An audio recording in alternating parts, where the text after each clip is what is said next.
ओम नमः शिवाय। यह एक पौराणिक कथाओं में से एक कथा है जिसके बेस पर हम महाशिवरात्रि का पर्व मनाते हैं। भगवान शिव और एक शिकारी। एक बार मां पार्वती ने भगवान शिव से पूछा कि ऐसा कौन सा महान तथा सरल व्रत पूजन है जिससे धरती लोक के प्राणी आपकी कृपा बड़ी सरलता से ही प्राप्त कर लेते हैं। उत्तर में शिव जी ने पार्वती को शिवरात्रि के व्रत का विधान बताकर यह कथा सुनाई कि एक बार चंद्रभानु नामक एक शिकारी था। पशुओं की हत्या करके वह अपने कुटुंब को पालता था। वह एक साहूकार का ऋणी था, लेकिन उसका ऋण समय पर न चुका सका। क्रोधित साहूकार ने शिकारी को शिव मठ में बंदी बना लिया। संयोग से उस दिन शिवरात्रि थी। शिकारी ध्यान मग्न होकर शिव संबंधी धार्मिक बातें सुनता रहा। चतुर्दशी को उसने शिवरात्रि व्रत की कथा भी सुनी। संध्या होते ही साहूकार ने उसे अपने पास बुलाया और ऋण चुकाने के विषय में बात की। शिकारी अगले दिन सारा ऋण लौटा देने का वचन देकर बंधन से छूट गया। अपनी दिनचर्या की भांति वह जंगल में शिकार के लिए निकला, लेकिन दिन भर जंगल में रहने के कारण भूख प्यास से व्याकुल था। शिकार करने के लिए वह एक तालाब के किनारे बेल वृक्ष पर पड़ाव बनाने लगा। बेल वृक्ष के नीचे शिवलिंग था जो बिल्व पत्रों से ढका हुआ था। शिकारी को उसका पता न चला। पड़ाव बनाते समय उसने जो टहनियां तोड़ी वे संयोग से शिवलिंग पर गिरी। इस प्रकार दिन भर भूखे प्यासे शिकारी का व्रत भी हो गया और शिवलिंग पर बेलपत्र भी चढ़ गए। एक प्रहर रात्रि बीत जाने पर एक गर्भिणी मृगी तालाब पर पानी पीने पहुंची। शिकारी ने धनुष पर तीर चढ़ाकर ज्यों ही प्रत्यंचा खींची, मृगी बोली, मैं गर्भिणी हूं, शीघ्र ही प्रसव करूंगी। तुम एक साथ दो जीवों की हत्या करोगे जो ठीक नहीं है। मैं बच्चे को जन्म देकर शीघ्र ही तुम्हारे समक्ष प्रस्तुत हो जाऊंगी, तब मार लेना। शिकारी ने प्रत्यंचा ढीली कर दी और मृगी जंगली झाड़ियों में लुप्त हो गई। कुछ ही देर बाद एक और मृगी उधर से निकली। शिकारी की प्रसन्नता का ठिकाना न रहा। समीप आने पर उसने धनुष पर बाण चढ़ाया। तब उसे देख मृगी ने विनम्रतापूर्वक निवेदन किया कि हे पार्थी, मैं थोड़ी देर पहले ऋतु से निवृत्त हुई हूं, कामातुर विरहिणी हूं, अपने प्रिय की खोज में भटक रही हूं। मैं अपने पति से मिलकर शीघ्र ही तुम्हारे पास आ जाऊंगी। शिकारी ने उसे भी जाने दिया। 2 बार शिकार को खोकर उसका माथा ठनका। वह चिंता में पड़ गया। रात्रि का आखिरी पहर बीत चुका था। तभी एक अन्य मृगी अपने बच्चों के साथ उधर से निकली। शिकारी के लिए यह स्वर्णिम अवसर था।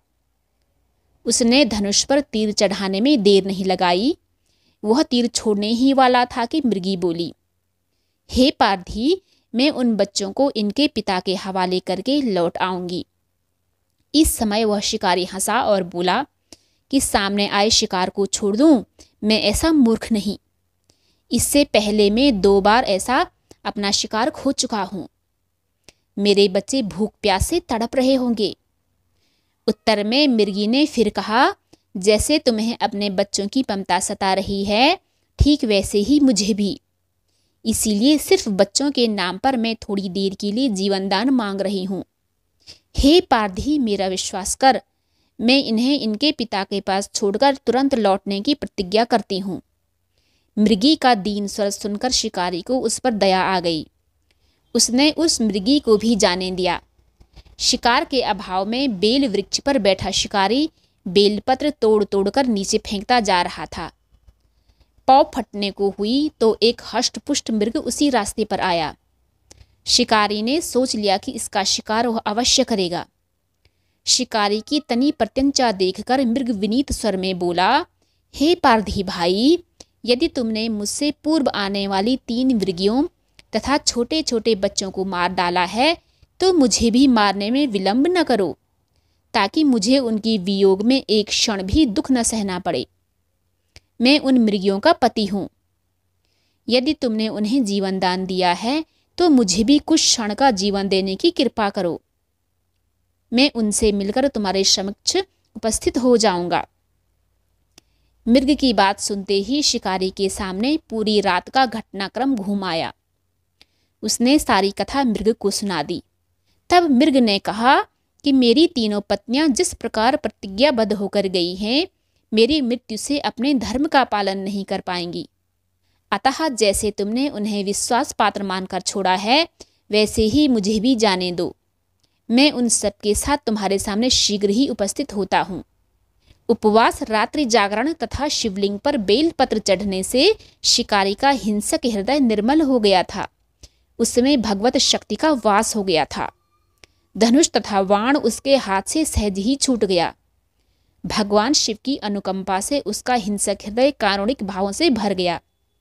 वह अपने अतीत के कर्मों को याद करके पश्चाताप की ज्वाला में जलने लगा। थोड़ी ही देर बाद वह मृग परिवार शिकारी के समक्ष उपस्थित हो गया ताकि वह उनका शिकार कर सके। किंतु जंगली पशुओं की ऐसी सत्यता, सात्विकता एवं सामूहिक प्रेम भावना देखकर शिकारी को बड़ी ग्लानि हुई। उसके नेत्रों से आंसुओं की झड़ी लग गई। उस मृग परिवार को न मारकर शिकारी ने अपने कठोर हृदय को जीव हिंसा से हटा सदा के लिए कोमल एवं दयालु बना लिया। देवलोक से समस्त देव समाज भी इस घटना को देख रहे थे। घटना की परिणति होते ही देवी देवताओं ने पुष्प वर्षा की।